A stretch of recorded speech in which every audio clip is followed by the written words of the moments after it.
وہ شہر محبت جہاں مصطفیٰ۔ نحمدہ و نصلی علی رسولہ الکریم۔ جیسے 4 فقہ ہیں، حنفی، مالکی، حنبلی اور شافعی، سب حق پر ہیں، لیکن یہ تو علم ہے کہ ان میں سے کسی ایک فقہ کو فالو کرنا ہے تاکہ گڑ مڈ نہ ہو اور ہم صحیح دین پر عمل کر سکیں۔ لیکن اب سوال یہ ہے کہ ان میں سے اگر ایک فقہ کے فالو کرنے والے اور ان کے آپس میں ائمہ کا اختلاف ہو جائے تو پھر کس کی رائے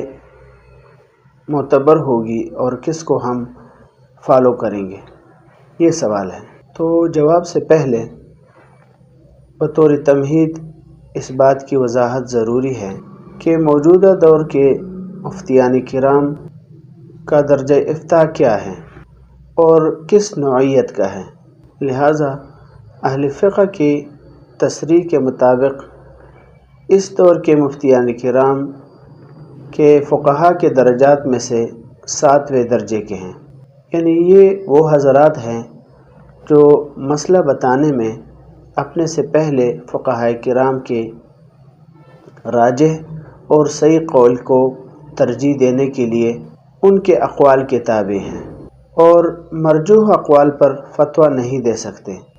ورنہ وہ فتویٰ قابل قبول نہیں ہوگا۔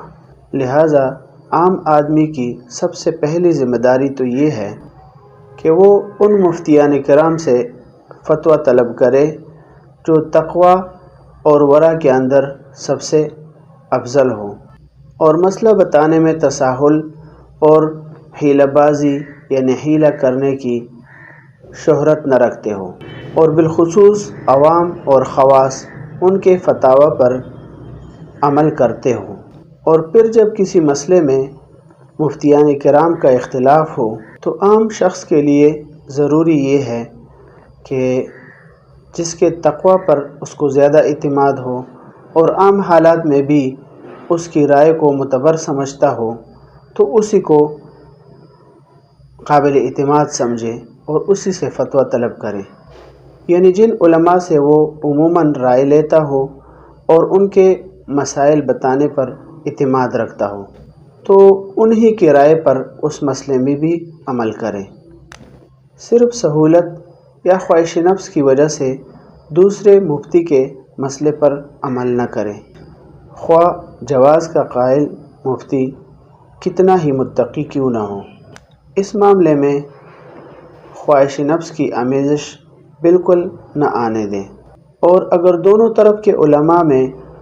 تقویٰ اور دینداری کے بارے میں وہ شخص جو ہے وہ کسی ایک کو ترجیح دینے میں عاجز ہو اور سب کے اوپر اس کو ایک جیسا اعتماد ہو تو پھر یہ دیکھیں کہ جمہور کی رائے کس طرف ہے، تو جمہور کی رائے کو معلوم کر کے اسی فتویٰ پر عمل کرے۔ بالفرض اگر ایسا ہو کہ اس مسئلے کے اندر دونوں طرف کے علماء برابر ہو یا بہت زیادہ ہو،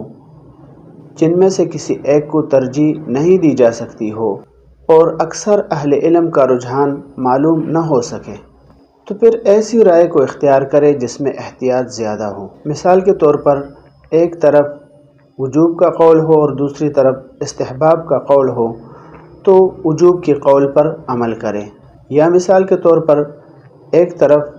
حرمت کا ہو اور دوسری طرف گنجائش کا ہو تو حرمت والی رائے پر عمل کرے اور گنجائش والی رائے کو چھوڑ دیں۔